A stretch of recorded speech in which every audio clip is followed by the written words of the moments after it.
श्री स्वामी समर्थ सगळ्यांना. तर आता माझी गडबड चालू झालेली संध्याकाळच्या जेवणाची.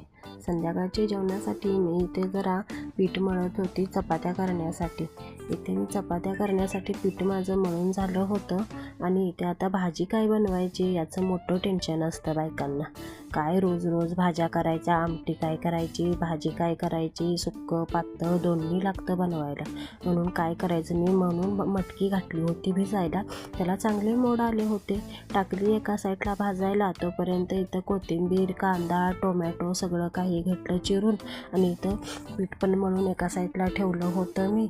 आणि इथं मी सगळं आपलं चिरून घेतलं, स्वच्छ धुवून वगैरे घेतलं होतं आणि तिकडे तोपर्यंत मटकी माझी छान अशी भाजून झाली होती. मी पहिल्यांदा मटकी कायम भाजूनच घेत असते, कारण त्याचा वास तो येत असतो तो पण येत नाही. आणि भाजून घेतल्यानंतर स्वच्छ अशी धुवून घेते, म्हणजे ती मटकीवरती जो फोलपाटा असतात मटकीची ती सर्व धुतल्यानंतर निघून जातात. मग इथं पातेल्यामध्ये टाकलं तेल, त्यात टाकला कांदा, नंतर त्यामध्ये घातला टोमॅटो. चांगलं छान असं भाजून घेतलं, टोमॅटो शिजेपर्यंत चांगलं भाजलं आणि नंतर त्यामध्ये 2 चमचे टाकला लाल तिखट मसाला. मसाला चांगला भाजल्यानंतर त्यामध्ये स्वच्छ धुतलेली घातली मटकी घालून थोडा वेळ 2 मिनटं भाजून घेतलं. चांगलं भाजल्यानंतर बघा कशी दिसत आहे, एकच नंबर झाली आहे. ओतलं तांब्याभर पाणी ओतलं. त्यानंतर टाकली आपली हिरवीगार कोथिंबीर. मस्त अशी चवदार लागते बघा आमटी मटकीची. आणि त्यानंतर आपलं चवीपुरतं मीठ घातलं त्याच्यामध्ये. तोपर्यंत आले माझे मिस्टरांनी आणलं होतं खायला. बघा काय काय आणलेलं आहे.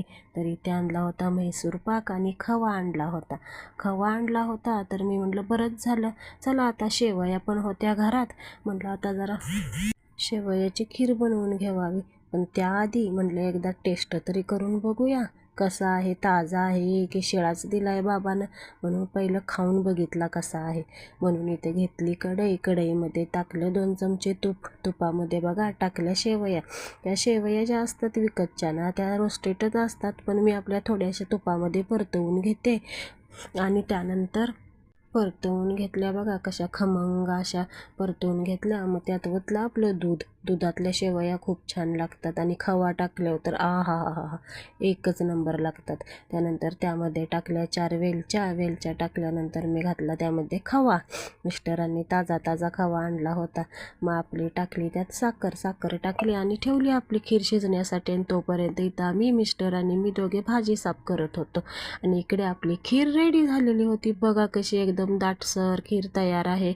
आणि नंतर घेतल्या आपल्या चपात्या करून आणि बसलो सगळे जेवायला. तर व्हिडिओ कसा वाटला तुम्हाला?